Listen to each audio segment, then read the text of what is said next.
ಎಲ್ರಿಗೂ ನಮಸ್ಕಾರ.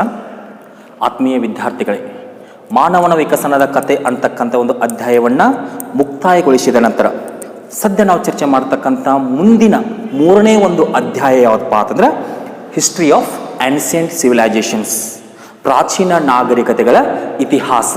ಇದು ಸದ್ಯ ನಾವು ಚರ್ಚೆ ಮಾಡ್ತಕ್ಕಂಥ ಮೂರನೇ ಒಂದು ಅಧ್ಯಾಯ. ಯಾವ ಅಧ್ಯಾಯದ ನಂತರ? ಮಾನವನ ವಿಕಸನದ ಕತೆ ಅಂತಕ್ಕಂಥ ಒಂದು ಅಧ್ಯಾಯದ ನಂತರ ಸದ್ಯ ನಾವು ಚರ್ಚೆ ಮಾಡ್ತಕ್ಕಂಥ ಮೂರನೇ ಒಂದು ಅಧ್ಯಾಯ ಯಾವತ್ತಪ್ಪ ಅಂತಂದ್ರೆ ಪ್ರಾಚೀನ ನಾಗರಿಕತೆಗಳ ಇತಿಹಾಸ. ಹೀಗೆ ಈ ಒಂದು ಅಧ್ಯಾಯದಲ್ಲಿ ನಾವೇನ್ ಮಾಡ್ತೀವಪ್ಪ ಅಂದ್ರೆ ಮುಖ್ಯವಾಗಿ 3 ನಾಗರಿಕತೆಗಳ ಕುರಿತು ಚರ್ಚೆಯನ್ನು ಕೈಗೊಳ್ತು. ಆ 3 ನಾಗರಿಕತೆಗಳು ಯಾವಪ್ಪ ಅಂತಂದ್ರೆ, ಒಂದು ಈಜಿಪ್ತಿನ ನಾಗರಿಕತೆ, 2 ಮೆಸೊಪೊಟೇಮಿಯಾದ ನಾಗರಿಕತೆ, 3 ಚೀನಾದ ನಾಗರಿಕತೆ. ಹೀಗೆ ಈ 3 ನಾಗರಿಕತೆಗಳ ಬಗ್ಗೆ ನಾವು ಚರ್ಚೆನ ಕೈಗೊಳ್ತಕ್ಕಂಥ ಒಂದು ಮುಖ್ಯ ಅಧ್ಯಾಯ ಯಾವುದಪ್ಪ ಅಂತಂದ್ರೆ ಪ್ರಾಚೀನ ನಾಗರಿಕತೆಗಳ ಇತಿಹಾಸ. ಹೀಗೆ ಈ ಒಂದು ಅಧ್ಯಾಯವನ್ನ ಆರಂಭಿಸಕ್ಕಿಂತ ಮುಂಚೆ ಈ ಕಳೆದ ಒಂದು ಅಧ್ಯಾಯವನ್ನು ತೆಗೆದುಕೊಂಡಾಗ 2ನೇ ಅಧ್ಯಾಯದಲ್ಲಿ ನಾವೇನ್ ಮಾಡಿದಪ್ಪ ಅಂದ್ರೆ ಹಲವಾರು ಅಂಶಗಳ ಬಗ್ಗೆ ತಿಳಿದುಕೊಂಡಿದ್ದು. ಉದಾಹರಣೆಗೆ ಭೂಮಿ ಹೇಗೆ ರಚನೆ ಆಯಿತು ಹಾಗೂ ಭೂಮಿ ರಚನೆ ಆಗಿರುವ ಹಿನ್ನೆಲೆಯಲ್ಲಿ ಕಂಡು ಬರ್ತಕ್ಕಂಥ ಪ್ರಮುಖ ಸಿದ್ಧಾಂತಗಳು, ಹೀಗೆ ಇವುಗಳ ಬಗ್ಗೆ ಅಷ್ಟೇ ಅಲ್ಲದೆ ಜೀವದ ಉಗಮ ಮತ್ತು ವಿಕಾಸ ಅಂತಕ್ಕಂಥ ಒಂದು ವಿಷಯವನ್ನ ಆಧಾರವಾಗಿಟ್ಟುಕೊಂಡು ಹೇಗೆ ಜೀವಿಗಳು ಉತ್ಪತ್ತಿಯಾದವು ಹಾಗೂ ಯಾವಾಗ ಉಗಮಗೊಂಡವು ಅಂತಕ್ಕಂಥ ಒಂದು ವಿಷಯದ ಬಗ್ಗೆ ಸಂಪೂರ್ಣವಾಗಿರ್ತಕ್ಕಂಥ ಒಂದು ಚರ್ಚೆಯನ್ನು ಕೈಗೊಂಡಿದ್ವಿ. ಅದರ ಜೊತೆಗೆ ಹೋಮಿನಾಯ್ಡ್ನಿಂದ ಹಿಡಿದುಕೊಂಡು ಹೋಮೋ ಕುಲದವರೆಗೆ ಕಂಡು ಬರ್ತಕ್ಕಂಥ ಪ್ರಜಾತಿಗಳ ಒಂದು ವಿಕಸನ ಹೇಗೆ ಆಯಿತು ಅಂತಕ್ಕಂಥ ಒಂದು ವಿಷಯದ ಬಗ್ಗೆನೂ ತಿಳಿದುಕೊಂಡಿದ್ವಿ. ಅದರ ಜೊತೆಗೆ ಇಂದಿನ ಮನುಷ್ಯಕಲು ಹೋಮೋಸಿಪಿಯನ್ಸ್ ಆರಂಭಿಕವಾಗಿರ್ತಕ್ಕಂಥ ಒಂದು ಪ್ರಜಾತಿ ಸಂಪೂರ್ಣ ಮಾನವನಾಗಿ ಬದಲಾವಣೆಗೊಳ್ತಕ್ಕಂಥ ಸಂದರ್ಭದಲ್ಲಿ ಕಂಡು ಬರ್ತಕ್ಕಂಥ ಪ್ರತಿಯೊಂದು ಹಂತದ ಬಗ್ಗೆ ನಾವೇನ್ ಮಾಡಿದ್ವಿಪ್ಪ ಅಂದ್ರೆ ವಿವರ ಸಹಿತವಾಗಿ ಚರ್ಚೆಯನ್ನು ಕೈಗೊಂಡಿದ್ವಿ. ಜೊತೆಗೆ ಮಾನವನ ವಿಕಸನದ ಹಂತದಲ್ಲಿ ಅಲ್ಲಿ ಕಂಡು ಬರ್ತಕ್ಕಂಥ ಪ್ರಮುಖ ಅಂಶಗಳನ್ನ, ಉದಾಹರಣೆಗೆ ವಾಯುಗುಣದ ಬದಲಾವಣೆ ಆಗಿರ್ಬೋದು, ಮೆದುಳಿನ ಗಾತ್ರದಲ್ಲಿ ಕಂಡು ಬರ್ತಕ್ಕಂಥ ಅಭಿವೃದ್ಧಿ ಆಗಿರ್ಬೋದು, ಆಹಾರ ಮತ್ತು ಆಶ್ರಯತಾಣ ಆಗಿರ್ಬೋದು, ದ್ವಿಪಾದ ಚಲನೆ ಆಗಿರ್ಬೋದು, ಹಾಗೂ ಉಪಕರಣಗಳ ತಯಾರಿಕೆ ಆಗಿರ್ಬೋದು, ಭಾಷೆ ಆಗಿರ್ಬೋದು, ಪಶುಪಾಲನೆ ಮತ್ತು ಕೃಷಿಯ ಆರಂಭ ಆಗಿರ್ಬೋದು, ಜೊತೆಗೆ ಕಲೆ, ಹೀಗೆ ಈ ಎಲ್ಲ ಅಂಶಗಳು ಮಾನವನ ವಿಕಸನದ ಹಂತದಲ್ಲಿ ಯಾವ ರೀತಿಯಾಗಿರ್ತಕ್ಕಂಥ ಒಂದು ಪಾತ್ರವನ್ನ ನಿರ್ವಹಿಸಿದೆವು ಅಂತಕ್ಕಂಥ ಒಂದು ವಿಷಯದ ಕುರಿತಾಗಿ ವಿವರ ಸಹಿತವಾಗಿರ್ತಕ್ಕಂಥ ಒಂದು ಚರ್ಚೆಯನ್ನು ಏನ್ ಮಾಡಿದ್ವಪ್ಪ ಅಂದ್ರೆ ಈ ಹಿಂದಿನ ತರಗತಿಯಲ್ಲಿ ಕೈಗೊಂಡಿದ್ವಿ.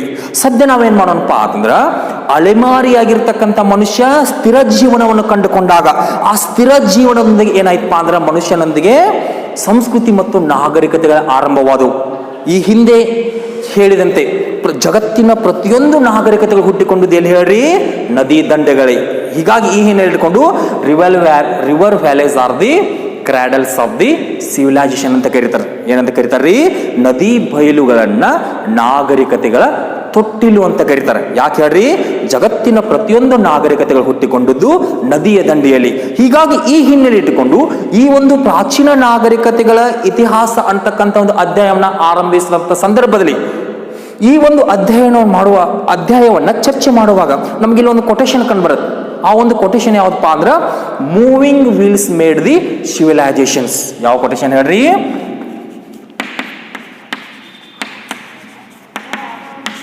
Moving wheels made the civilisation.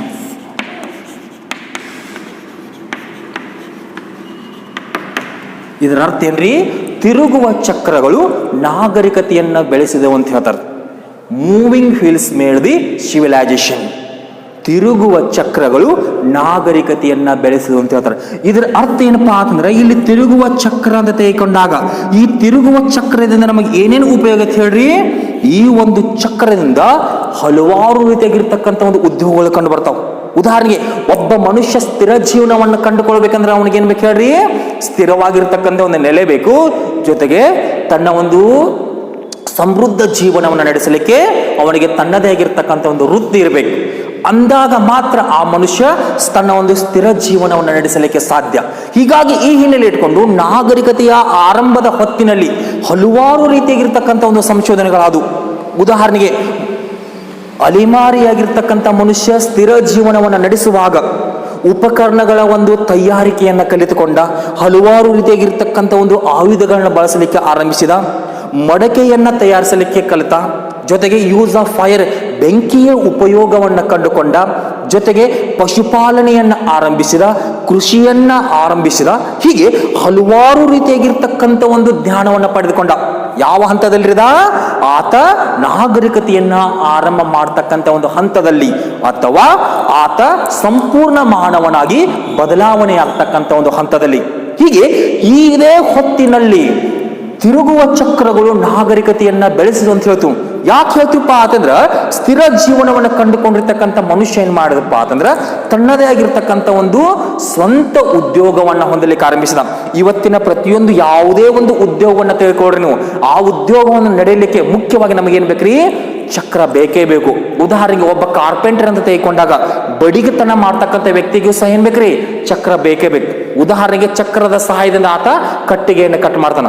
ಉದಾಹರಣೆಗೆ ಒಬ್ಬ ಬ್ಲಾಕ್ ಸ್ಮಿತ್ ಕಂಬಾರನ್ನು ತೆಗೆದುಕೊಂಡಾಗ ಆ ಕಂಬಾರನೂ ಸಹ ತನ್ನ ಒಂದು ಉದ್ಯೋಗ ಮಾಡಲಿಕ್ಕೆ ಚಕ್ರ ಬೇಕು. ಅಷ್ಟೇ ಅಲ್ಲದೆ ಎಷ್ಟೋ ಒಂದು ಕೈಗಾರಿಕೆ ತೆಗೆದುಕೊಂಡಾಗ ಆ ಎಲ್ಲ ಕೈಗಾರಿಕೆಗಳು ಯಾವುದರ ಮೇಲೆ ಆರಂಭಕ್ಕವ್ರಿ? ಯಂತ್ರದ ಸಹಾಯದಿಂದ. ಹೀಗಾಗಿ ಈ ಹಿನ್ನೆಲೆ ಇಟ್ಟುಕೊಂಡು ಬಡಿಗಾಗಲಿ, ಕಂಬಾರ ಆಗಲಿ, ನೇಕಾರ ಆಗಲಿ, ಕುಂಬಾರ ಆಗಲಿ, ಕುಂಬಾರ ತನ್ನ ಮಡಿಕೆಯನ್ನು ಮಾಡಬೇಕಾದ್ರೆ ಏನ್ ಬೇಕ್ರಿ? ಚಕ್ರ ಬೇಕೇ ಬೇಕು. ಹೀಗಾಗಿ ಈ ಹಿನ್ನೆಲೆ ಇಟ್ಕೊಂಡು ಪ್ರತಿಯೊಂದು ವೃತ್ತಿ ಹುಟ್ಟಿಕೊಳ್ಳಲಿಕ್ಕೆ ಮುಖ್ಯ ಆಧಾರ ಏನಪ್ಪಾ ಅಂತಂದ್ರ ಈ ಒಂದು ಚಕ್ರ. ಹೀಗಾಗಿ ಚಕ್ರದ ಸಹಾಯದಿಂದ, ಇಲ್ಲಿ ಚಕ್ರ ಅಂದ್ರೆ ನಾವು ಯಾವ್ದು ಹೋಲಿಕೆ ಮಾಡ್ಕೋದ್ರನ್ನ ಯಂತ್ರ.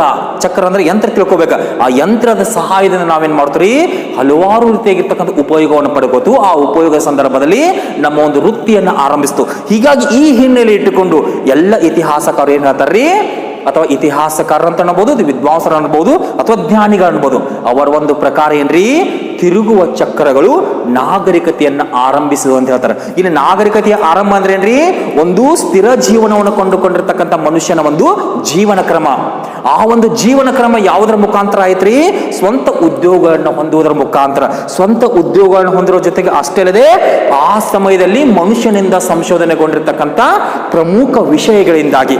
ಹೀಗಾಗಿ ಈ ಹಿನ್ನೆಲೆ ಇಟ್ಟುಕೊಂಡು ನಾಗರಿಕತೆಯನ್ನು ನಾವು ಚರ್ಚೆ ಮಾಡ್ತಕ್ಕಂಥ ಸಂದರ್ಭದಲ್ಲಿ ಕೇವಲ ನಾಗರಿಕತೆಯ ಬಗ್ಗೆ ಮಾತ್ರ ನಾವು ಅಧ್ಯಯನ ಕೈಗೊಳ್ಳದೆ, ನಾಗರಿಕತೆಯ ಜೊತೆಗೆ ಸಮಾನವಾಗಿ ಕಂಡು ಬರ್ತಕ್ಕಂಥ ಒಂದು ಪದ ಸಂಸ್ಕೃತಿ. ಹೀಗಾಗಿ ಈ ಸಂಸ್ಕೃತಿಯ ಬಗ್ಗೆ ಸಹ ನಾವೇನ್ ಮಾಡ್ತೀವಪ್ಪ ಅಂದ್ರ ಈ ಒಂದು ಅಧ್ಯಾಯದಲ್ಲಿ ಚರ್ಚೆಯನ್ನು ಕೈಗೊಳ್ತು. ಯಾಕಪ್ಪ ಅಂತಂದ್ರ ಒಬ್ಬ ಮನುಷ್ಯ ಅಂತ ತೆಗೆದುಕೊಂಡಾಗ ಆ ಮನುಷ್ಯನಲ್ಲಿ ಕಂಡು ಬರ್ತಕ್ಕಂಥ ನಾಗರಿಕತೆ ಮತ್ತು ಸಂಸ್ಕೃತಿಯನ್ನು ತೆಗೆದುಕೊಂಡಾಗ ಎರಡೂ ಇರಲೇಬೇಕು.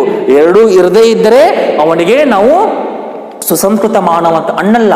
ಕಾರಣ ಏನಪ್ಪಾ ಅಂತಂದ್ರ ಸಂಸ್ಕೃತಿ ಮತ್ತು ನಾಗರಿಕತೆ ಅಂತ ತೆಗೆದುಕೊಂಡಾಗ ಇವೆರಡು ಏನಪ್ಪಾ ಅಂತಂದ್ರ ಒಂದೇ ನಾಣ್ಯದ ಎರಡು ಮುಖಗಳು. ಯಾಕೆ ಈ ಮಾತನ್ನ ಹೇಳ್ತದೇನಪ್ಪಾ ಅಂತಂದ್ರ ಸಂಸ್ಕೃತಿ ಇಲ್ಲದೆ ನಾಗರಿಕತೆ ಇರಲಾರದು, ನಾಗರಿಕತೆ ಇಲ್ಲದೆ ಸಂಸ್ಕೃತಿ ಇರಲಾರದು. ಹೀಗಾಗಿ ಎರಡು ಅತ್ಯಂತ ಅವಶ್ಯಕ.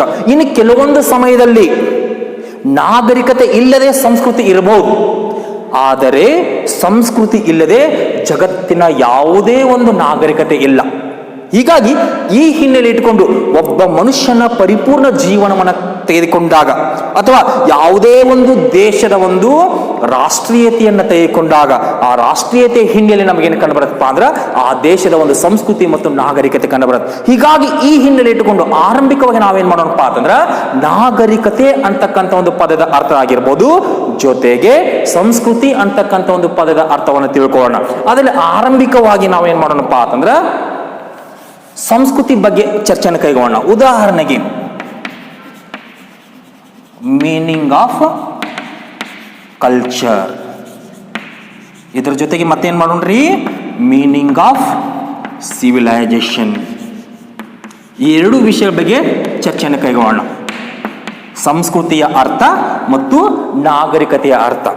ಅದರಲ್ಲಿ ಆರಂಭಿಕವಾಗಿ ಮೀನಿಂಗ್ ಆಫ್ ಕಲ್ಚರ್, ಸಂಸ್ಕೃತಿಯ ಅರ್ಥವನ್ನು ತೆಗೆದುಕೊಂಡಾಗ the term culture is derived from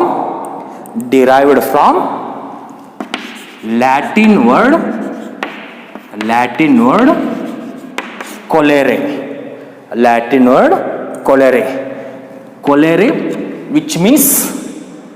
which means fertile life. Fertile life. ಸಂಸ್ಕೃತಿ ಪದ ಅರ್ಥ ಏನ್ರಿ? ಕನ್ನಡದಲ್ಲಿ ಸಂಸ್ಕೃತಿ ಅಂತ ಕರಿತೀವಿ, ಇದನ್ನು ಇಂಗ್ಲಿಷ್ನಲ್ಲಿ ಕಲ್ಚರ್ ಅಂತ ಕರಿತೀವಿ. ಕಲ್ಚರ್ ಎಂಬ ಪದವು ಲ್ಯಾಟಿನ್ ಭಾಷೆಯ ಕೊಲೆರೆ ಎಂಬ ಪದದಿಂದ ಬಂದಿದೆ. ಕೊಲೆರೆ ಎಂದರೆ ಸಂಸ್ಕರಿಸಿದ ಜೀವನ ಎಂದರ್ಥ ಅಥವಾ ಕೃಷಿ ಮಾಡು ಎಂದರ್ಥ. ಇಲ್ಲಿ ಕೃಷಿ ಅಂದ್ರೆ ಉಳುಮೆ ಅಲ್ರಿ, ಪರಿಪೂರ್ಣ ಮಾಡು ಎಂದರ್ಥ. ಇದು ಸಂಸ್ಕೃತಿ ಪದದ ಅರ್ಥ. ಅಂದ್ರೆ ಇದು ನಿಮ್ಗೆ ಯೂಸ್ ಇಲ್ಲ, ಆದರೂ ಕಲಿತಕ್ಕಂಥ ಸಂದರ್ಭದಲ್ಲಿ ಇದು ವಿಷಯವನ್ನು ತಿಳಿದುಕೊಳ್ಳ್ರಿ. ಉದಾಹರಣೆಗೆ ಕನ್ನಡದಲ್ಲಿ ಸಂಸ್ಕೃತಿ ಅಂತ ಕರ್ಸ್ಕೊಳ್ತಕ್ಕಂಥ ಪದ ಇಂಗ್ಲಿಷ್ನಲ್ಲಿ ಏನಂತ ಕರಿತೀವಿ? ಕಲ್ಚರ್ ಅಂತ ಕರಿತೀವಿ. ಕಲ್ಚರ್ ಪದದ ಅರ್ಥ ಏನ್ರಿ? ಕಲ್ಚರ್ ಎಂಬ ಪದವು ಲ್ಯಾಟಿನ್ ಭಾಷೆಯ ಕೊಲೆರೆ ಎಂಬ ಪದದಿಂದ ಬಂದಿದೆ. ಕೊಲೆರೆ ಎಂದರೆ ಸಂಸ್ಕರಿಸಿದ ಜೀವನ ಎಂದರ್ಥ ಅಥವಾ ಕೃಷಿ ಮಾಡು ಎಂದರ್ಥ. ಇದು ಸಂಸ್ಕೃತಿಯ ಒಂದು ಮೀನಿಂಗ್ ಅಥವಾ ಕಲ್ಚರ್ನ ಒಂದು ಮೀನಿಂಗ್. ತದನಂತರ ನಮ್ಗೆ ಇಂಪಾರ್ಟೆಂಟ್ ಆಗಿ ಯಾವ್ದು ಬೇಕು ಹೇಳ್ರಿ?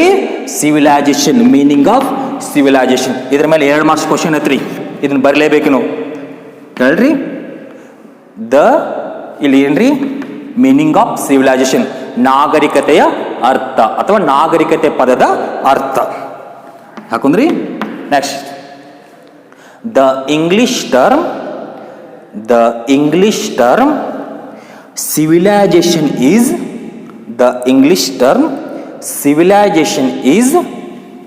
civilization is derived from Latin word civilis. Civilis means city or city states.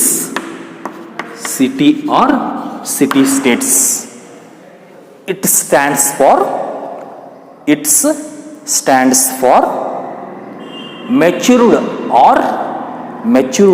or refined life. ಇದು ನಾಗರಿಕತೆ ಪದದ ಅರ್ಥ. ಇಷ್ಟು ಬರದ 2 ಮಾರ್ಕ್ಸ್. ಕನ್ನಡದಲ್ಲಿ ಹೇಳ್ರಿ, ಇಂಗ್ಲಿಶಿನ ಸಿವಿಲೈಸೇಷನ್ ಎಂಬ ಪದವು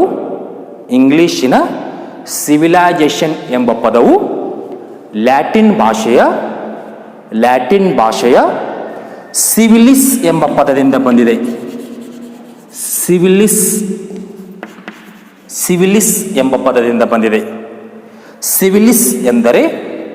ಸಿವಿಲಿಸ್ ಎಂದರೆ ನಗರ ಅಥವಾ ನಗರ ರಾಜ್ಯ ಎಂದರ್ಥ. ಒಟ್ಟಾರೆಯಾಗಿ ಸಂಸ್ಕರಿಸಿದ ಅಥವಾ ಪರಿಶುದ್ಧ ಜೀವನ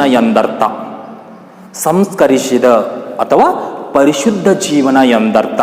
ಇದು ನಾಗರಿಕತೆ ಪದದ ಅರ್ಥ. ಇಷ್ಟು ಬರೆದ್ರೆ 2 ಮಾರ್ಕ್ಸ್. ಇವಿಷ್ಟೇನಪ್ಪ ಅಂತಂದ್ರೆ ಸಂಸ್ಕೃತಿ ಪದದ ಅರ್ಥ ಹಾಗೂ ನಾಗರಿಕತೆ ಪದದ ಅರ್ಥ. ಇನ್ನು ಇದಾದ ಬಳಿಕ ಇಲ್ಲಿ ಆಗಲೇ ಹೇಳಿದಂತೆ ಸಂಸ್ಕೃತಿ ಮತ್ತು ನಾಗರಿಕತೆ ಏನ್ರಿ? ಒಂದೇ ನಾಣ್ಯದ 2 ಮುಖಗಳು. ಸಂಸ್ಕೃತಿ ಇರಬೇಕಂದ್ರೆ ನಾಗರಿಕತೆ ಬೇಕೇ ಬೇಕು, ನಾಗರಿಕತೆ ಇರಲೇಬೇಕಂದ್ರೆ ಸಂಸ್ಕೃತಿ ಬೇಕೇ ಬೇಕು. ಇನ್ನು ಕೆಲವೊಂದು ಸಂದರ್ಭದಲ್ಲಿ ನಾಗರಿಕತೆ ಇಲ್ಲದೆ ಸಂಸ್ಕೃತಿ ಇರಬಹುದು, ಆದರೆ ಸಂಸ್ಕೃತಿ ಇರದೆ ಯಾವುದೇ ನಾಗರಿಕತೆ ಇರಲಿಕ್ಕೆ ಸಾಧ್ಯವೇ ಇಲ್ಲ. ಅರ್ಥ ಆಯ್ತ್ರಿ? ಇದು ನಾಗರಿಕತೆ ಮತ್ತು ಸಂಸ್ಕೃತಿ ಪದದ ಅರ್ಥ. ಇನ್ನು ಮುಂದಿನದಾಗಿ ನಾವೇನ್ ಮಾಡೋಣಪ್ಪ ಅಂತಂದ್ರೆ ಸಂಸ್ಕೃತಿ ಮತ್ತು ನಾಗರಿಕತೆಗಳ ನಡುವಿನ ಒಂದು ವ್ಯತ್ಯಾಸವನ್ನು ತಿಳ್ಕೊಳ್ಳೋಣ. ಯಾವುದರ ವ್ಯತ್ಯಾಸ ರೀ? ಸಂಸ್ಕೃತಿ ಮತ್ತು ನಾಗರಿಕತೆ. Difference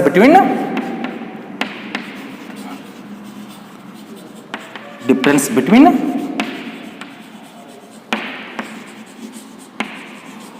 culture and civilisation.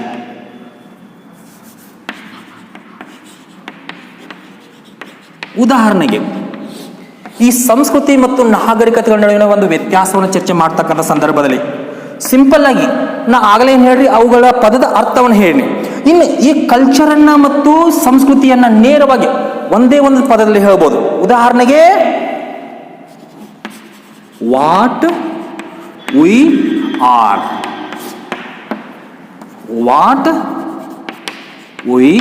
Have. ಆಗ ಏನ್ ಮಾಡ್ರ ಸಂಸ್ಕೃತಿ ಮತ್ತು ನಾಗರಿಕತೆಗಳ ಒಂದು ವಿವರ ಸಹಿತವಾಗಿರ್ತಕ್ಕಂಥ ಒಂದು ಅರ್ಥವನ್ನು ಹೇಳಿದ್ವು. ಒಟ್ಟಾರೆಯಾಗಿ ನಾಗರಿಕತೆ ಅಂದ್ರೆ ಏನ್ರಿ, ಒಂದು ಸಂಸ್ಕೃತ ಜೀವನ ಅಥವಾ ಒಂದು ಪರಿಶುದ್ಧ ಜೀವನವನ್ನು ತಿಳಿಸ್ಕೊಡೋದು. ಅದೇ ರೀತಿಯಾಗಿ ಈ ಸಂಸ್ಕೃತಿ ಮತ್ತು ನಾಗರಿಕತೆಯನ್ನ ಒಂದೇ ಒಂದು ಪದದಲ್ಲಿ ಅರ್ಥೈಸಬೇಕಂದ್ರ ಇಲ್ಲಿ ಕಲ್ಚರ್ ಅಂದ್ರೆ ಏನ್ರಿ, what we are. Culture is what we are. ನಾವು ಏನಾಗಿದ್ದೇವೆ ಎಂಬುದೇನಪ್ಪಾ ಅಂತಂದ್ರ ಸಂಸ್ಕೃತಿ. ಒಂದೇ ಮಾತನ್ನೇ ಹೇಳ್ರಿ, ಒಂದೇ ಒಂದು ಪದದಲ್ಲಿ ಅರ್ಥ ಮಾಡ್ಬೇಕಂದ್ರ ಸಂಸ್ಕೃತಿ ಅಂದ್ರೆ ಏನ್ರಿ, ನಾವು ಏನಾಗಿದ್ದೇವೆ ಎಂಬುದೇ ಸಂಸ್ಕೃತಿ. Culture is what we are. ನಾವು ಏನಾಗಿದ್ದೇವೆ ಎಂಬುದೇ ಸಂಸ್ಕೃತಿ. ಇನ್ನು ನಾಗರಿಕತೆಯನ್ನು ಸಹ ಅದನ್ನು ಸಿಂಪಲ್ ಒಂದೇ ವರ್ಡ್ನ ಹೇಳ್ಬೋದು. Civilisation is what we have. ನಾವು ಏನನ್ನ ಹೊಂದಿದ್ದೇವೆ ಎಂಬುದೇನಪ್ಪಾ ಅಂತಂದ್ರ ನಾಗರಿಕತೆ. ಗೊತ್ತಾಯ್ತ್ರಿ? ಸಂಸ್ಕೃತಿ ಅಂದ್ರೆ ನಾವು ಏನಾಗಿದ್ದೇವೆ ಎಂಬುದು ಸಂಸ್ಕೃತಿ ಆದ್ರ ನಾವು ಏನನ್ನ ಹೊಂದಿದ್ದೇವೆ ಎಂಬುದೇನಪ್ಪಾ ಅಂತಂದ್ರ ನಾಗರಿಕತೆ. Culture is what we are. ನಾವು ಏನಾಗಿದ್ದೇವೆ ಎಂಬುದೇ ಸಂಸ್ಕೃತಿ ಆದ್ರ civilisation is what we have. ನಾವು ಏನನ್ನ ಹೊಂದಿದ್ದೇವೆ. ಹೀಗೆ ಈ ಎರಡು ವಿಷಯಗಳ ಮೇಲೆ ನಾವೇನ್ ಮಾಡ್ತೀವಪ್ಪ ಅಂತಂದ್ರೆ ಈ ಒಂದು ಸಂಸ್ಕೃತಿ ಮತ್ತು ನಾಗರಿಕತೆಗಳ ನಡುವಿನ ಒಂದು ವ್ಯತ್ಯಾಸವನ್ನು ತಿಳ್ಕೋತು. ಉದಾಹರಣೆಗೆ ಈ ಸಂಸ್ಕೃತಿ ಮತ್ತು ನಾಗರಿಕತೆಯನ್ನು ಚರ್ಚೆ ಮಾಡ್ತಕ್ಕಂಥ ಸಂದರ್ಭದಲ್ಲಿ ಇದು ಕಲ್ಚರ್, ಇದು ಸಿವಿಲೈಸೇಷನ್. ಕನ್ಫ್ಯೂಸ್ ಮಾಡ್ಕೋಬೇಡ್ರಿ, ನಾ ಶಾರ್ಟ್ ಆಗಿ ಬರೆದಿರ್ತಾನು. ಇದು ಕಲ್ಚರ್, ಇದು ಸಿವಿಲೈಸೇಷನ್. ಇದ್ರ ಮಧ್ಯೆ ಇರತಕ್ಕಂಥ ಒಂದು ವ್ಯತ್ಯಾಸವನ್ನ ನೇರವಾಗಿ ನಾನು ಸಿಂಪಲ್ ಆಗಿ ತಿಳಿಸ್ಕೊಳ್ಳಿಕ್ಕೆ ಪ್ರಯತ್ನ ಪಡ್ತೇನೆ ರೀ. ಉದಾಹರಣೆಗೆ ಕಲ್ಚರ್ ಅಂತ ಹೇಳ್ಕೊಂಡಾಗ ಇದು ಮನುಷ್ಯನ ಒಂದು ಇಂಟರ್ನಲ್ಲಿ ಪಾರ್ಟ್ಸ್, ಇದು ಮನುಷ್ಯನ ಒಂದು ಆಂತರಿಕ ವಿಷಯಕ್ಕೆ ಸಂಬಂಧಪಡುತ್ತೆ. ಯಾವುದ್ರಿ?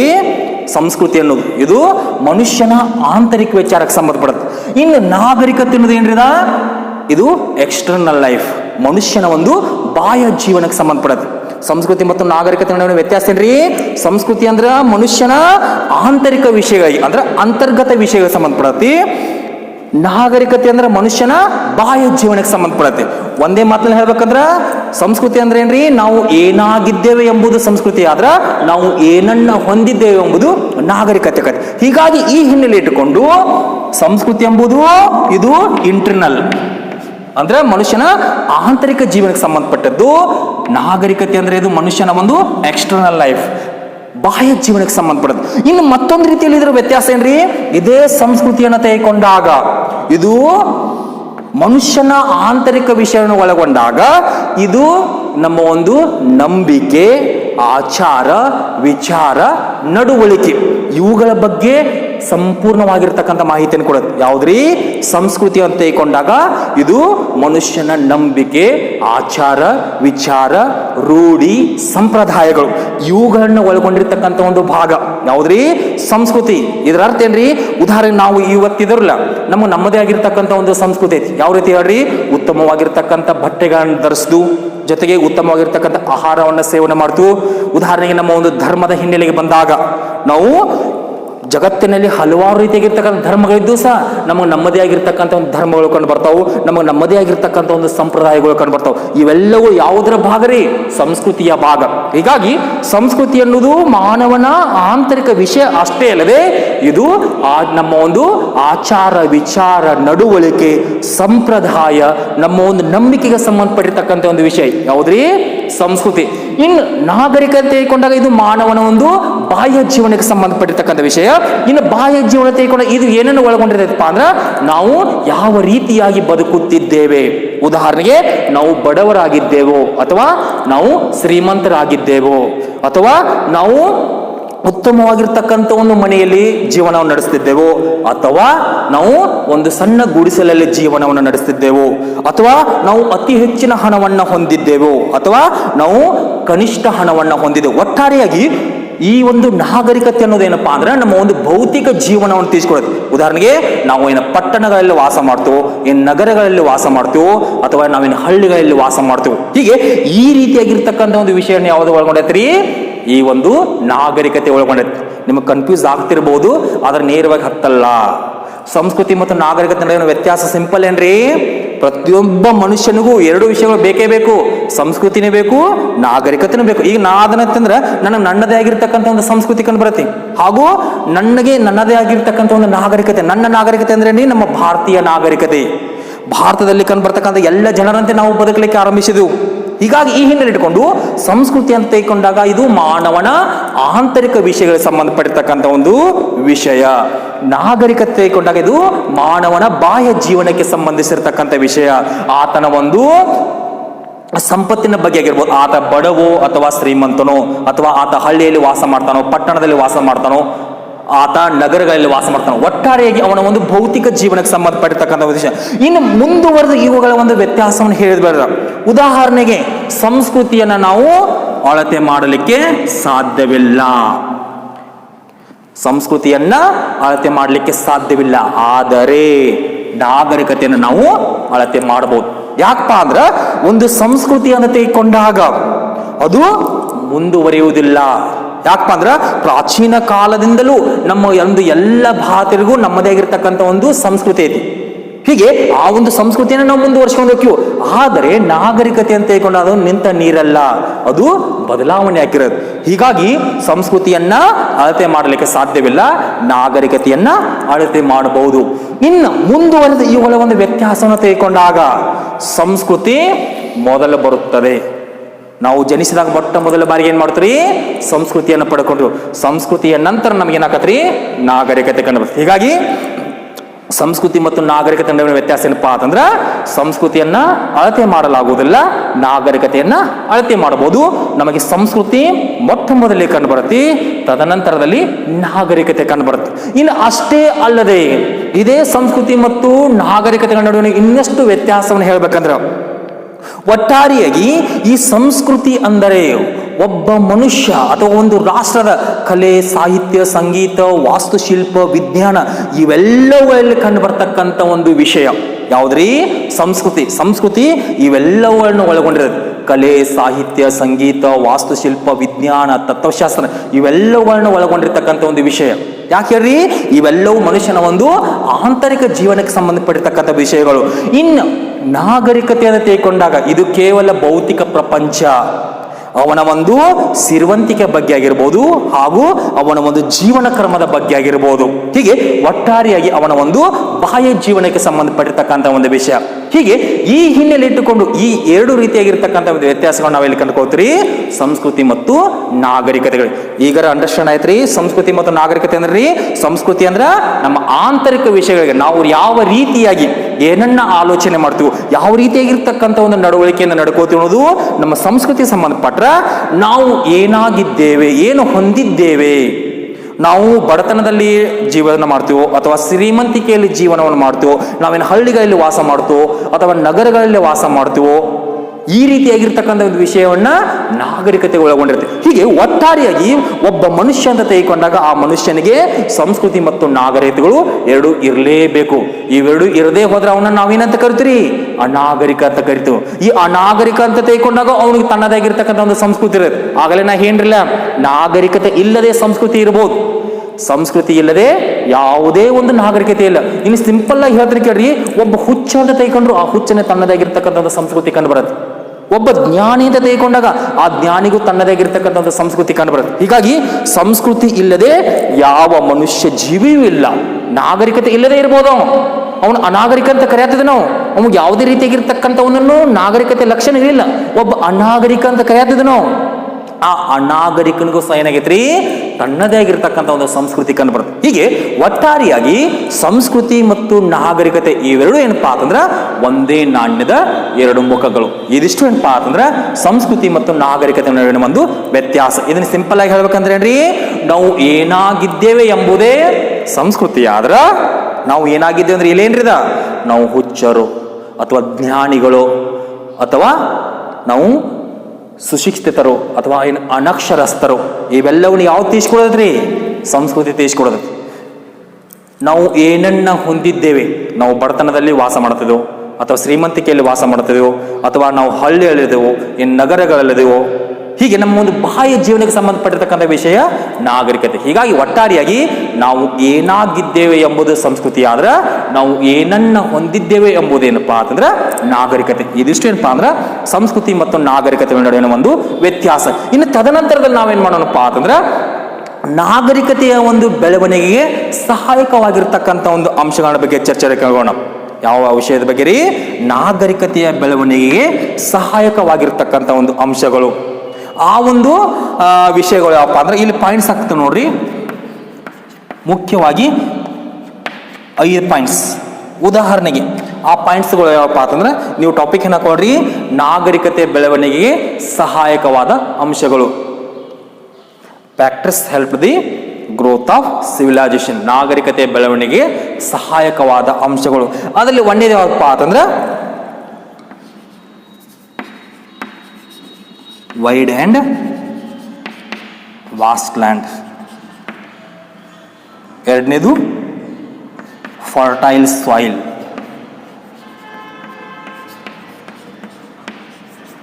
ಮೂರನೇದು ಫೇವರೇಬಲ್ ಕ್ಲೈಮೇಟ್. ನಾಲ್ಕನೇದು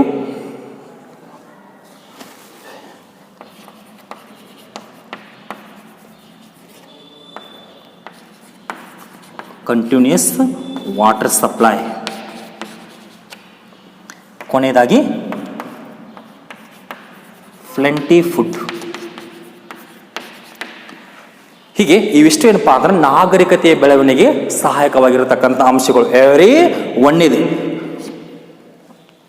ಒಂದೇದಪ್ಪ ಅಂತಂದ್ರೆ ವಿಶಾಲ ಮತ್ತು ಸಮತಟ್ಟಾದ ಪ್ರದೇಶ.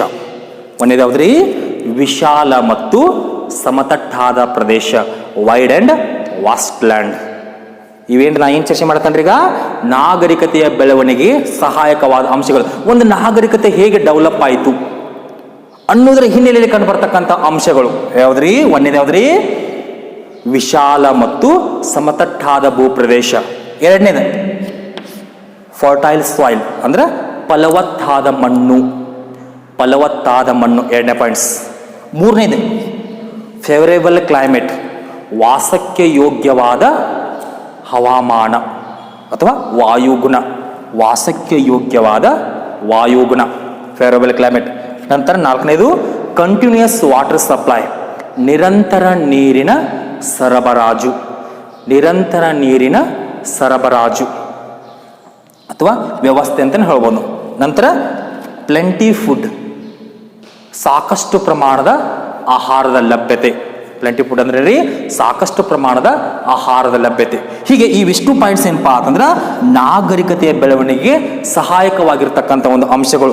ಇವುಗಳ ಒಂದು ಹಿನ್ನೆಲೆಯಲ್ಲಿ ಜಗತ್ತಿನ ಪ್ರತಿಯೊಂದು ನಾಗರಿಕತೆಗಳು ಹುಟ್ಟಿಕೊಂಡು ಈ ರೀತಿಯಾಗಿರ್ತಕ್ಕಂಥ ಸೌಲಭ್ಯಗಳು ಇರದೇ ಹೋಗಿದ್ರ ಯಾವುದೇ ನಾಗರಿಕತೆಗೆ ಉಗಮಗೊಳ್ತಿರ್ಲಿಲ್ಲ. ಹೀಗಾಗಿ ಈ ಹಿನ್ನೆಲೆ ಇಟ್ಕೊಂಡು ಇವುಗಳ ಒಂದೊಂದೇ ವಿಷಯವನ್ನು ಚರ್ಚೆ ಮಾಡೋಣ. ಉದಾಹರಣೆಗೆ ನಾಗರಿಕತೆ ಯಾವ ರೀತಿ ಡೆವಲಪ್ ಆಯ್ತಪ್ಪ ಅಂತಕ್ಕಂಥ ಒಂದು ಹಿನ್ನೆಲೆಗೆ ಬಂದಾಗ ಈ ಹಿಂದೆ ಚರ್ಚೆ ಮಾಡಿದಂತೆ ಮನುಷ್ಯನ ಆರಂಭಿಕ ಜೀವನ ಯಾವ ರೀತಿ ಇತ್ತು ಹೇಳ್ರಿ? ಆತ ಒಬ್ಬ ಅಲೆಮಾರಿಯಾಗಿದ್ದ, ಎಕ್ಸೈಲ್ ಲೈಫ್ ಅಂತ ಕರಿತೀವಿ, ನೊಮ್ಯಾಡ್ ಪೀಪಲ್. ಅಲೆಮಾರಿ ಜೀವನ ನಡೆಸ್ತಕ್ಕಂಥ ವ್ಯಕ್ತಿಯಾಗಿದ್ದ.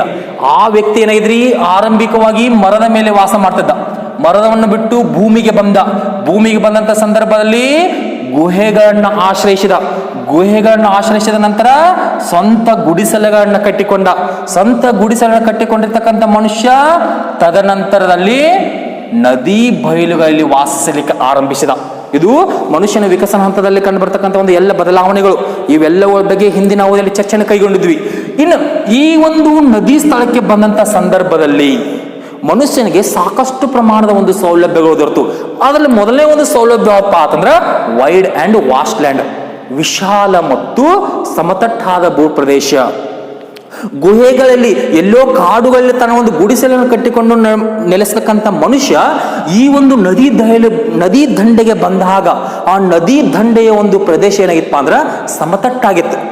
ಸಮಾನವಾಗಿರ್ತಕ್ಕಂಥ ಒಂದು ಭೂಮಿಯಿಂದ ಕೂಡಿದ ಆ ಭೂಮಿಯ ಮೇಲೆ ಏನ್ ಮಾಡಪ್ಪ ಅಂದ್ರೆ ಮನುಷ್ಯ ಜೀವಿಸಲಿಕ್ಕೆ ಆರಂಭಿಸಿದ. ಹೀಗಾಗಿ ಆ ಒಂದು ಸಮತಟ್ಟಾಗಿರ್ತಕ್ಕಂಥ ಪ್ರದೇಶದಲ್ಲಿ ತನ್ನ ಒಂದು ನೆಲೆಯನ್ನು ಕಂಡುಕೊಂಡ. ಆ ನೆಲೆಯನ್ನು ಕಂಡುಕೊಂಡಿರ್ತಕ್ಕಂಥ ಮನುಷ್ಯನಿಂದ ನಾಗರಿಕತೆಗಳು ಆರಂಭವಾದವು. ಹೀಗಾಗಿ ನಾಗರಿಕತೆ ಆರಂಭವಾಗಲಿಕ್ಕೆ ಸಹಾಯವಾಗಿರ್ತಕ್ಕಂಥ ಅಂಶಗಳಂದಾಗ ಮೊದಲನೇದು ವಿಶಾಲ ಮತ್ತು ಸಮತಟ್ಟಾಗಿರ್ತಕ್ಕಂಥ ಪ್ರದೇಶ. ಇನ್ನು ಎರಡನೇ ಒಂದು ಪ್ರಮುಖ ಅಂಶ ಅಂದಾಗ ಫಲವತ್ತಾದ ಮಣ್ಣು. ನದಿ ಬಯಲುಗಳಲ್ಲಿ ಸಮತಟ್ಟಾಗಿರ್ತಕ್ಕಂಥ ಪ್ರದೇಶದಲ್ಲಿ ವಾಸ ಮಾಡಲಿಕ್ಕೆ ಆರಂಭಿಸಿರ್ತಕ್ಕಂಥ ಮನುಷ್ಯ ಈ ಒಂದು ನದಿ ಬಯಲುಗಳ ಒಂದು ಜಾಗವನ್ನು ತೆಗೆದುಕೊಂಡಾಗ ಈ ಒಂದು ಭೂ ಪ್ರದೇಶ ಸಮತಟ್ಟಾಗಿರುವುದು ಅಷ್ಟೇ ಅಲ್ಲದೆ ಅದೇ ಒಂದು ನದಿ ಬಯಲುಗಳು ಅಥವಾ ನದಿ ದಂಡೆಗಳು ಏನಾಗಿದ್ದಪ್ಪ ಅಂದ್ರೆ ಫಲವತ್ತಾಗಿರ್ತಕ್ಕಂಥ ಒಂದು ಮಣ್ಣನ್ನ ಹೊಂದಿದ್ದು. ಆ ಫಲವತ್ತಾಗಿರ್ತಕ್ಕಂಥ ಮಣ್ಣಿನಲ್ಲಿ ಮನುಷ್ಯ ಏನ್ ಮಾಡಪ್ಪ ಅಂದ್ರೆ ಹಸಿ ಬೀಜವನ್ನ ಬಿತ್ತಲಿಕ್ಕೆ ಆರಂಭಿಸಿದ. ಆ ಹಸಿ ಬೀಜವನ್ನು ಬಿತ್ತಲಿಕ್ಕೆ ಆರಂಭಿಸಿರ್ತಕ್ಕಂಥ ಪ್ರಕ್ರಿಯೆ ಏನಾಗಿ ಮಾರ್ಪಡಿತ್ರಿ? ಕೃಷಿಯ ಒಂದು ಪರಿಕಲ್ಪನೆಯಾಗಿ ಮಾರ್ಪಡಿತು. ಉದಾಹರಣೆಗೆ ಹಸಿ ಬೀಜವನ್ನು ಭೂಮಿಯಲ್ಲಿ ಬಿತ್ತಲಿಕ್ಕೆ ಆರಂಭಿಸಿರ್ತಕ್ಕಂಥ ಮನುಷ್ಯ ಉಳುಮೆಯನ್ನು ಮಾಡಲಿಕ್ಕೆ ಆರಂಭಿಸಿದ. ಹೀಗಾಗಿ ಈ ಹಿನ್ನೆಲೆ ಇಟ್ಕೊಂಡು ಸ್ಥಿರ ಜೀವನವನ್ನು ಕಂಡುಕೊಂಡಿರ್ತಕ್ಕಂಥ ಮನುಷ್ಯ ಕೃಷಿ ಮಾಡತಕ್ಕಂಥ ಸಂದರ್ಭದಲ್ಲಿ ಅವನಿಗೆ ಮುಖ್ಯ ಸಹಾಯಕವಾಗಿ ಬಂದಿರತಕ್ಕಂಥ ಒಂದು ಅಂಶ ಏನಪ್ಪ ಅಂದ್ರೆ ಫಲವತ್ತಾಗಿರ್ತಕ್ಕಂಥ ಮಣ್ಣು. ಆ ಫಲವತ್ತಾಗಿರ್ತಕ್ಕಂಥ ಮಣ್ಣಿನಲ್ಲಿ ಹಸಿ ಬೀಜವನ್ನು ಬಿತ್ತಿ ಅದರಿಂದ ಉಳುಮೆಯನ್ನು ಕಂಡುಕೊಂಡ. ಆ ಉಳುಮೆಯನ್ನು ಕಂಡುಕೊಂಡಿರ್ತಕ್ಕಂಥ ಮನುಷ್ಯ ಸ್ಥಿರ ಜೀವನವನ್ನು ನಡೆಸಲಿಕ್ಕೆ ಆರಂಭಿಸಿದ. ಆ ಸಂದರ್ಭದಲ್ಲಿ ಅವನಿಂದ ಒಂದು ನಾಗರಿಕತೆ ಆರಂಭವಾಯಿತು. ಹೀಗಾಗಿ ನಾಗರಿಕತೆ ಬೆಳವಣಿಗೆ ಆಗಲಿಕ್ಕೆ ಸಹಾಯಕವಾಗಿರ್ತಕ್ಕಂಥ ಎರಡನೇ ಒಂದು ಅಂಶ ಅಂದಾಗ ಫಲವತ್ತಾಗಿರ್ತಕ್ಕಂಥ ಒಂದು ಮಣ್ಣು. ಇನ್ನು ಮೂರನೇ ಒಂದು ಅಂಶ ಅಂತ ತೆಗೆದುಕೊಂಡಾಗ ವಾಸಕ್ಕೆ ಯೋಗ್ಯವಾದ ವಾಯುಗುಣ, ಫೇವರಬಲ್ ಕ್ಲೈಮೇಟ್. ಆ ವಾಸಕ್ಕೆ ಯೋಗ್ಯವಾಗಿರ್ತಕ್ಕಂಥ ಒಂದು ವಾಯುಗುಣ ಅಂತ ತೆಗೆದುಕೊಂಡಾಗ ಈ ಹಿಂದಿನ ಮನುಷ್ಯ ಎಲ್ಲೋ ಬದುಕ್ತಿದ್ದ. ಉದಾಹರಣೆಗೆ ಮರಗಳಲ್ಲಿ ಬದುಕ್ತಿದ್ದ, ಗುಹೆಗಳಲ್ಲಿ ಬದುಕ್ತಿದ್ದ, ಜೊತೆಗೆ ಸ್ವಂತ ಗುಡಿಸಲು ಬದುಕ್ತಿದ್ದ. ಆದರೆ ಆ ಸಂದರ್ಭದಲ್ಲಿ ಅಲ್ಲಿನ ಒಂದು ವಾತಾವರಣ ತೆಗೆದುಕೊಂಡಾಗ ಕೆಲವೊಂದು ಕಡೆಯ ವಾತಾವರಣ ಏನಾಗಿತ್ರಿ? ತಂಪಾಗಿರ್ತಕ್ಕಂಥ ವಾತಾವರಣ ಇತ್ತು. ಕೆಲವೊಂದು ಕಡೆ ಅತಿ ಹೆಚ್ಚು ಉಷ್ಣತೆಯಿಂದ ಕೂಡಿತ್ತು. ಹೀಗಾಗಿ ಅವನಿಗೆ ವಾಸ ಮಾಡಲಿಕ್ಕೆ ಒಂದು ಸಂಪೂರ್ಣವಾಗಿರ್ತಕ್ಕಂಥ ಒಂದು ವ್ಯವಸ್ಥೆಯನ್ನು ಒದಗಿಸಿ ಕೊಟ್ಟಿರಲಿಲ್ಲ. ಆದರೆ ನದಿ ಬಯಲುಗಳ ದಂಡೆ ಬಂದಂತ ಸಂದರ್ಭದಲ್ಲಿ ಅಲ್ಲಿ ಕಂಡು ಬರ್ತಕ್ಕಂಥ ಒಂದು ವಾಯುಗುಣ ನಾವು ತೆಗೆದುಕೊಂಡಾಗ ಆ ವಾಯುಗುಣ ಏನಾಗಿತ್ತಪ್ಪ ಅಂದ್ರ ಮನುಷ್ಯನ ಜೀವನಕ್ಕೆ ಹೊಂದಿಕೊಳ್ತಕ್ಕಂಥ ಒಂದು ವಾಯುಗುಣ ಆಗಿತ್ತು. ಹೀಗೆ ಆ ವಾಯುಗುಣಕ್ಕೆ ಹೊಂದಿಕೊಂಡಿರ್ತಕ್ಕಂಥ ಮನುಷ್ಯ ಏನ್ ಮಾಡಿದಪ್ಪ ಅಂದ್ರ ಅಲ್ಲಿಯೇ ತನ್ನ ಒಂದು ಸ್ವಂತ ನೆಲೆಯನ್ನ ಕಂಡುಕೊಂಡ. ಒಂದು ಕಡೆ ಅತಿ ಹೆಚ್ಚು ಉಷ್ಣತೆಯಿಂದ ಕೂಡಿರಲಿಲ್ಲ, ಅತಿ ಹೆಚ್ಚಿನ ಒಂದು ಶೀತ ಪ್ರದೇಶದಿಂದ ಕೂಡಿರಲಿಲ್ಲ. ಒಟ್ಟಾರೆಯಾಗಿ ಅವನು ತನ್ನ ಒಂದು ಸಮೃದ್ಧ ಜೀವನವನ್ನು ನಡೆಸಲಿಕ್ಕೆ ಉತ್ತಮವಾಗಿರ್ತಕ್ಕಂಥ ಒಂದು ಹವಾಮಾನದ ವ್ಯವಸ್ಥೆ ಕಂಡು ಬಂತು. ಹೀಗಾಗಿ ಈ ಹಿನ್ನೆಲೆ ಇಟ್ಟುಕೊಂಡು ಆ ಒಂದು ನಾಗರಿಕತೆ ಬೆಳವಣಿಗೆ ಕಂಡು ಬರ್ತಕ್ಕಂಥ ಮೂರನೇ ಒಂದು ಅಂಶ ಅಂತ ತೆಗೆದುಕೊಂಡಾಗ ವಾಸಕ್ಕೆ ಯೋಗ್ಯವಾಗಿರ್ತಕ್ಕಂಥ ಒಂದು ವಾಯುಗುಣ ಅಂತ ಹೇಳ್ಬೋದು. ಇನ್ನು ನಾಲ್ಕನೇದಾಗಿ ಕಂಟಿನ್ಯೂಸ್ ವಾಟರ್ ಸಪ್ಲೈ, ನಿರಂತರವಾಗಿರ್ತಕ್ಕಂಥ ನೀರಿನ ಸರಬರಾಜು. ನೀರು ಯಾಕೆ ಬೇಕು ಹೇಳ್ರಿ? ತನಗೂ ಬೇಕು, ತನಗೆ ಕುಡಿಯಲಿಕ್ಕೂ ಬೇಕು, ಇತರೆ ಕೆಲಸಗಳನ್ನ ಮಾಡಲಿಕ್ಕೂ ಬೇಕು. ಹೀಗಾಗಿ ನದಿ ಬಯಲುವ ದಂಡೆ ಬಂದಿರತಕ್ಕಂಥ ಮನುಷ್ಯ ಈ ಹೊತ್ತಿಗೆ ಏನಾಗೇನ್ರವ ಅಲೆಮಾರಿಯಾಗಿಲ್ಲ, ಸ್ಥಿರ ಜೀವನವನ್ನು ಕಂಡುಕೊಂಡಾನ. ಅಷ್ಟೇ ಅಲ್ಲದೆ ಪಶುಪಾಲನೆಯನ್ನು ಆರಂಭ ಮಾಡ್ಯಾನಲ್ಲ ರೀ. ಆರಂಭಿಕವಾಗಿ ನಾಯಿಯನ್ನು ಸಾಕಣೆ ಮಾಡಿದ, ನಾಯಿಯ ನಂತರ ಇತರ ಪ್ರಾಣಿಗಳನ್ನ ಸಾಕಾಣಿಕೆ ಮಾಡಿದ. ಆ ಪ್ರಾಣಿಗಳ ಸಾಕಾಣಿಕೆ ಮಾಡ್ತಕ್ಕಂಥ ಸಂದರ್ಭದಲ್ಲಿ ಇಷ್ಟು ದಿನ ಏನ್ ಮಾಡ್ತಿದ್ರವ? ಕೇವಲ ತನ್ನ ಹೊಟ್ಟೆಯನ್ನು ಮಾತ್ರ ತುಂಬಿಸ್ಕೋತಿದ್ದ. ಈ ಸಂದರ್ಭದಲ್ಲಿ ಏನೈತ್ರಿ? ತನ್ನ ಹೊಟ್ಟೆಯ ಜೊತೆಗೆ ಇತರ ಪ್ರಾಣಿಗಳಿಗೂ ಸಹ ಒಂದು ಆಹಾರದ ವ್ಯವಸ್ಥೆ ಮಾಡ್ಲಿಕ್ಕೆ ಆರಂಭಿಸಿದ. ಹೀಗಾಗಿ ಈ ಸಂದರ್ಭದಲ್ಲಿ ನದಿ ದಂಡೆ ಬಂದಂತ ಮನುಷ್ಯನಿಗೆ ಹಲವಾರು ರೀತಿಯಾಗಿರ್ತಕ್ಕಂಥ ಒಂದು ಸೌಲಭ್ಯ ಸಿಕ್ಕು. ಉದಾಹರಣೆಗೆ ಆ ನದಿಯಲ್ಲಿರ್ತಕ್ಕಂಥ ನೀರಿನಿಂದ ಆ ನೀರನ್ನ ಹಲವಾರು ರೀತಿಯಲ್ಲಿ ಬಳಕೆ ಮಾಡಿಕೊಂಡ. ಒಂದು, ತನಗೆ ಕುಡಿಯಲಿಕ್ಕೆ ನೀರು ಸಿಕ್ತು. ಎರಡನೇದು, ತನ್ನ ದನು ಕರುಗಳಿಗೆ ನೀರು ಸಿಕ್ತು. ಮೂರನೇದಾಗಿ, ಕೃಷಿಯನ್ನ ಆರಂಭಿಸಿರ್ತಕ್ಕಂಥ ಮನುಷ್ಯ ಕೃಷಿ ಮಾಡಲಿಕ್ಕೆ ಅದೇ ನೀರನ್ನ ಬಳಸಿಕೊಂಡ. ಹೀಗಾಗಿ ನಿರಂತರವಾಗಿ ಕಂಡು ಬರ್ತಕ್ಕಂಥ ಒಂದು ನೀರಿನ ವ್ಯವಸ್ಥೆಯಿಂದಾಗಿ ಆತ ಏನ್ ಮಾಡಪ್ಪ ಅಂದ್ರ ಅಲ್ಲಿಯೇ ನೆಲೆಸಲಿಕ್ಕೆ ಆರಂಭಿಸಿದ. ಇಷ್ಟೆಲ್ಲಾ ಸೌಲಭ್ಯಗಳನ್ನ ಯಾವ್ದು ಒದಗಿಸಿಕೊಟ್ಟತ್ರಿ? ನದಿ ಬಯಲುಗಳು, ರಿವರ್ ವ್ಯಾಲಿ ಅಂತ ಕರಿತೀವಿ ನಾವು. ನದಿ ಬಯಲುಗಳು ಏನಂತ ಕರಿತೀವಿ ನಾವು? River valleys are the cradle of civilisation. ನದಿ ಬಯಲುಗಳು ನಾಗರಿಕತೆಯ ತೊಟ್ಟಿಲುಗಳು ಅಂತ ಕರಿತೀವಿ. ಯಾವ ಹಿನ್ನೆಲೆ ಇಟ್ಕೊಂಡು ಕರಿತೀರಿ? ಆ ನದಿ ಬಯಲುಗಳು ಒದಗಿಸಿರ್ತಕ್ಕಂಥ ಒಂದು ಸೌಲಭ್ಯಗಳಿಂದಾಗಿ. ಏನೇನು ಸೌಲಭ್ಯಗಳನ್ನು ಒದಗಿಸಿ ಅವರು? ಸಮತಟ್ಟಾಗಿರ್ತಕ್ಕಂಥ ಭೂ ಪ್ರದೇಶವನ್ನು ಕೊಟ್ಟಾವ್, ಫಲವತ್ತಾಗಿರ್ತಕ್ಕಂಥ ಒಂದು ಮಣ್ಣನ್ನ ಕೊಟ್ಟಾವ್, ಅಷ್ಟಲ್ಲದೆ ನಿರಂತರವಾಗಿರ್ತಕ್ಕಂಥ ನೀರಿನ ಸೌಲಭ್ಯ ಕೊಟ್ಟಾವ್, ಅಷ್ಟಲ್ಲದೆ ಉತ್ತಮವಾಗಿರ್ತಕ್ಕಂಥ ಒಂದು ಹವಾಮಾನವನ್ನು ಕೊಟ್ಟತಿ. ಅಷ್ಟಲ್ಲದೆ ಅದೇ ನದಿ ಬಯಲುಗಳ ದಂಡೆ ಏನಾಗಿತ್ರಿ? ಉತ್ತಮವಾಗಿರ್ತಕ್ಕಂಥ ಒಂದು ಮೇವಿನ ಲಭ್ಯತೆ ಕಂಡು ಬರ್ತದೆ. ಇಷ್ಟೆಲ್ಲವನ್ನು ಬಳಸಿಕೊಂಡಿರ್ತಕ್ಕಂಥ ಮನುಷ್ಯ ಏನ್ ಮಾಡಿದ್ರಿ, ನದಿ ಬಯಲುಗಳಲ್ಲಿಯೇ ನೆಲೆಸಲಿಕ್ಕೆ ಆರಂಭಿಸಿದ.